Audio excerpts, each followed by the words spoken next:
Je te donne la parole, Charles. Merci beaucoup.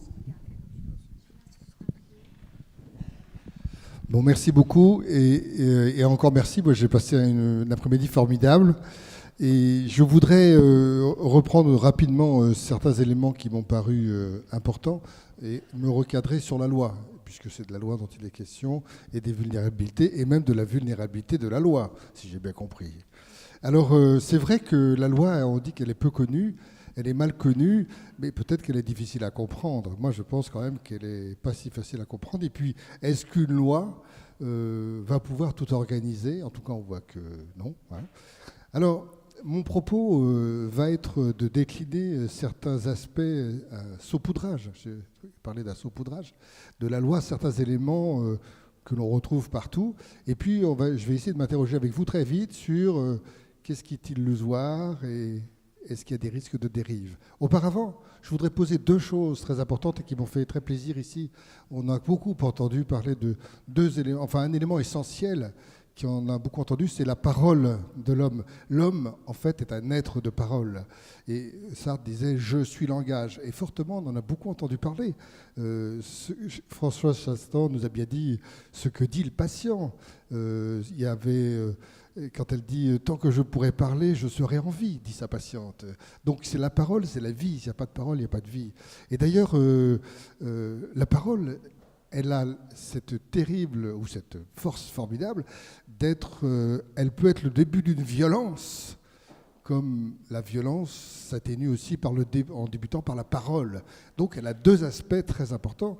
Et merci aussi à Catherine Delevet de nous avoir dit que la parole, eh bien parfois, on est quand même lâche, de la lâcheté, hein, de la mauvaise foi. Tout ça, c'est très humain. La parole, quand on veut dire des choses, on a parlé tout à l'heure de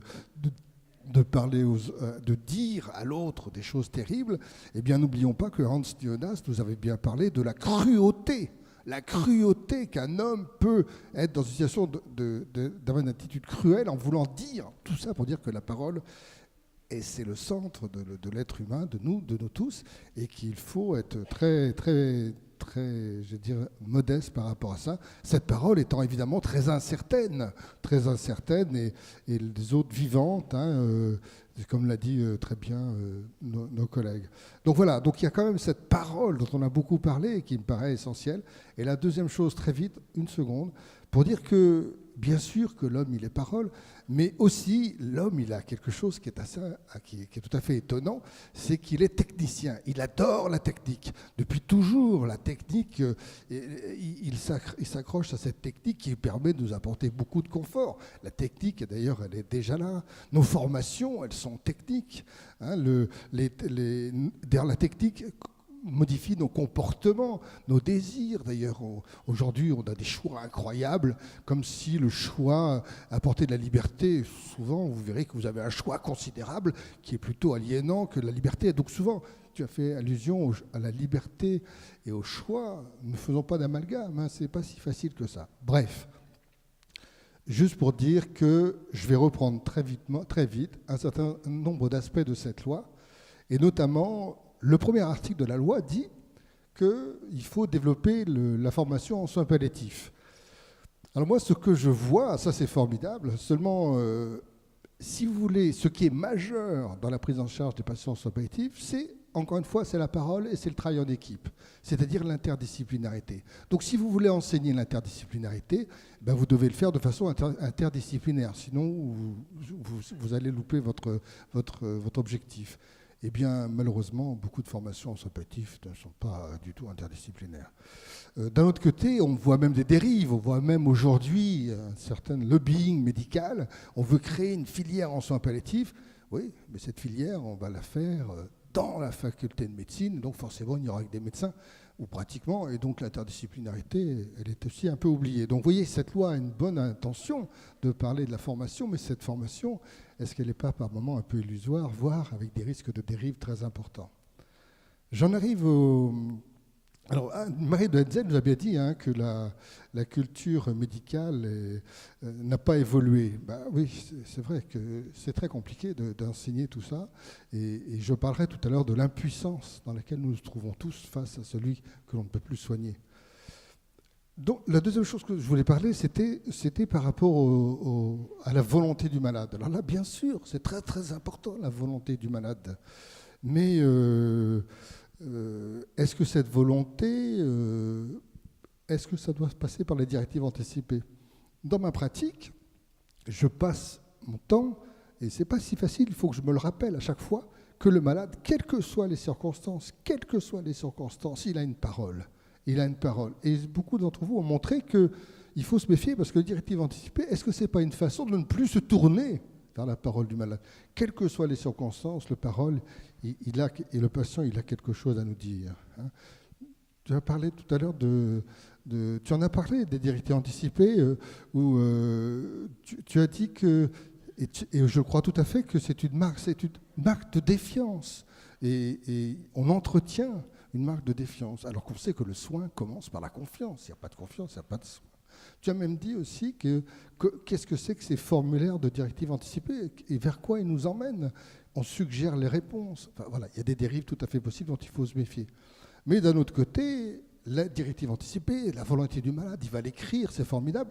Mais dans le fond, et ça a été dit aussi par Martin Duniewski, la parole, elle ne peut pas s'écrire. Et en effet, je crois que vous écrivez quelque chose, c'est un peu le contraire de la parole. C'est-à-dire quand l'auteur de l'écrit n'est plus là, alors la parole est inféconde. Alors c'est important d'écrire, j'entends bien. Mais on voit bien que les directives anticipées, ce n'est pas une réponse à tout. La preuve, c'est d'ailleurs qu'on n'arrive pas à les écrire, parce que chacun se rend bien compte qu'il y a quelque chose qui ne colle pas. Comment voulez-vous prévoir l'imprévisible? Comment voulez-vous mettre quelque chose qui va justement peut-être entamer une confiance? Enfin, c'est très compliqué. Alors, comme le disait notre ami M. Cadoré, ce qui me paraît important, c'est effectivement, c'est peut-être qu'à l'occasion d'une difficulté dans laquelle je suis, je peux rencontrer quelqu'un qui va m'aider à réfléchir à ce qui pourrait se passer, comment je suis, quel sens je donne à la vie. Alors, je suis très malade. Est-ce qu'il faut que j'écrive quelque chose? Peut-être, mais l'important, ce n'est pas tout à fait là. Mais si ça peut aider les uns et les autres, il faut écrire, je n'ai pas de problème là-dessus. La parole de... Oui, quand je parle de la parole, dans quelles que soient les circonstances, moi j'ai beaucoup aimé notre pédiatre qui tout à l'heure nous a dit qu'il y a une petite fille qui a quand même dit « j'en ai marre ». Et ça a du sens. C'est « j'en ai marre ». Et moi j'ai beaucoup de patients qui pouvaient... Elle parlait, mais il y a des gens qui, sans parler, expriment. Et si vous n'allez pas les chercher, si vous n'allez pas vous présenter, vous, et rencontrer celui qui a encore la possibilité de s'exprimer, on n'est quand même pas dans une situation tout à fait, à mon avis, adaptée. Je continue tout simplement sur la personne de confiance. Dans la réalité, les personnes de confiance, qu'est-ce qui se passe? Eh bien, est-ce que les personnes de confiance connaissent bien leur rôle? Et non, c'est pas si simple que ça. Et souvent, ils sont inquiets de leur rôle. Alors que quand on leur dit que leur rôle, c'est simplement d'être témoin et qu'ils n'ont pas de décision à prendre, mais que d'être le témoin d'une parole de quelqu'un, mais encore faut-il les expliquer. Et puis, quant à comment on devient personne de confiance, il y a un contrat, une co-signée, disait Valérie Depas, d'accord?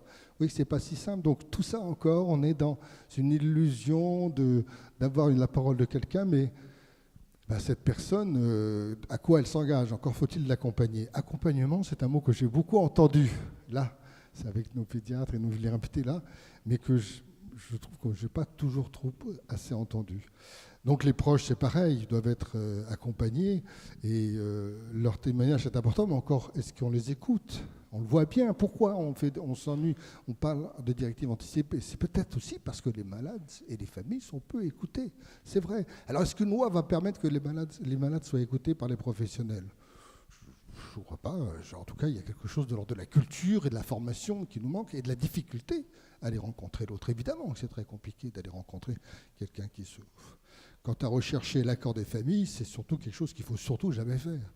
Mais bon, en tout cas, il faut les écouter. Je termine par deux petites notions très importantes, c'est la sédation. Alors, la sédation profonde et continue, elle doit provoquer une altération de la conscience, elle doit être maintenue jusqu'au décès, et puis comme on n'est pas sûr qu'il souffre pas, donc on met un antalgique, un analgésique, et on fait en sorte d'arrêter le traitement pour que le patient meure.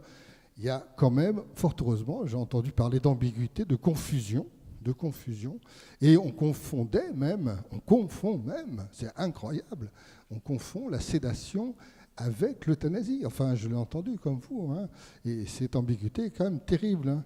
Et puis, est-ce que quand je suis endormi, est-ce que je ne perçois pas de souffrance ou de douleur?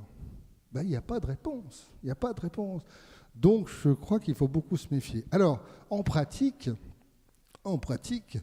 certains voudraient que cette sédation soit contrôlée et au risque et au bénéfice d'un contrôle, on pourrait qu'il n'y ait pas de dérive. Mais non, ce n'est pas parce que vous allez encadrer les choses et sanctionner, je ne suis pas sûr que vous allez empêcher ça. Et puis, quand on parle de la sédation, ce que moi, malheureusement, je trouve, c'est qu'on voit souvent, on décrit ce qu'est la sédation sur un plan technique, médical, mais souvent en décrivant, c'est ce que disait Georges Devreux, hein, qui est un anthropologue, qui disait que quand on cherche à décrire quelque chose, de façon très réductrice, en découpant les choses, finalement, on finit par escamoter le sens de ce qu'on décrit, escamoté par l'explication. On voit bien ça. Finalement, le sens de cette sédation, elle est peu aujourd'hui, et c'est tout un peu notre champ dans ce groupe de travail sur repenser ensemble les soins palliatifs, essayer de s'interroger à quel sens ça représente pour les malades, pour les familles. Le terme accompagnement, je l'ai un peu entendu, mais finalement, accompagner un patient qui dort, accompagner une famille, comment elle peut accompagner son patient qui dort, et comment celle-ci est accompagnée, et comment les pédiatres, et comment les professionnels sont-ils accompagnés. En ça, on l'a bien vu, en pédiatrie, on a senti que tout le monde était accompagné, mais ce n'est pas quelque chose qui est très fréquent. Voilà, et puis, une chose qui est absolument essentielle, c'est le sentiment d'impuissance dont on ne parle pas tellement. C'est-à-dire que c'est vrai que nous sommes tous professionnels, parfois, même parents d'ailleurs, devant des situations où il n'y a plus rien à faire. Et cette situation dans laquelle on est, eh bien, on n'en a pas beaucoup parlé, on n'a pas beaucoup cheminé là-dessus, ce qui fait qu'on voudrait que ça s'arrête nous-mêmes, les professionnels. Tout, ce qui fait que la sédation, les parents veulent que ça s'arrête. Voilà, donc il y a quand même aujourd'hui une confusion considérable, une ambiguïté considérable dans cette sédation, et Emmanuel le dit volontiers, et tout à fait, que souvent on va passer d'une médecine palliative à une médecine sédative. D'ailleurs, le soin palliatif est en train de disparaître derrière la médecine. Vous voyez, on ne parle pas du soin, on passe à la médecine, et le palliatif, on passe à la sédation. Il y a quand même des choses très graves qui se passent. Et enfin, pour terminer, j'aurais voulu dire beaucoup plus, mais pour être plus court, il y a quand même une chose qui est très importante qui me paraît importante dans la loi, dont on ne parle pas assez, c'est cette réunion collégiale. Mais cette réunion collégiale, c'est une bonne idée, à la condition que ce ne soit pas une réunion de médecins. C'est important que les médecins se réunissent. Mais la loi, alors là, elle apporte quand même un supplément. Elle dit, vous devez vous réunir, vous devez vous réunir avec l'équipe de soins, sans préciser lesquels, mais donc les soignants qui sont là, tous ceux qui sont présents. Vous n'avez pas le droit de prendre de décision si vous n'êtes pas médecin et soignant autour d'une table. Et ça, c'est le bon point de la loi.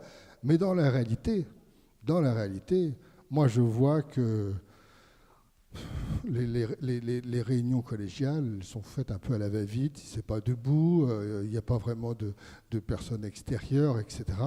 Et puis, je me méfierais beaucoup, et je voudrais terminer là-dessus, je me méfie beaucoup du consensus. On a quand même eu un infirmier formidable qui s'appelle Christophe Pacifique, qui a fait une thèse de philo sur l'éloge du dissensus. C'est-à-dire, méfions-nous du consensus. Si on va être tous d'accord sur prendre une décision, qu'on soit tous d'accord, enfin un consensus, on est très vite dans la médiocrité. Il faut quand même se méfier. Donc, il vaut mieux un dissensus, mais qu'une parole ait été dite. Donc, je reviens à ce que j'ai dit au début. Ce qui est vraiment le plus important, me semble-t-il, et qui n'est pas dans la loi et que la loi ne va pas nous dicter, c'est la parole. Mais la parole de chacun, c'est-à-dire la parole du malade, la parole des familles et la parole du professionnel. Et c'est la confrontation, les échanges, le respect de la parole des uns et des autres qui permettra qu'on essaiera d'avoir une position peut-être la plus adaptée. Voilà. Merci Charles de cette belle conclusion.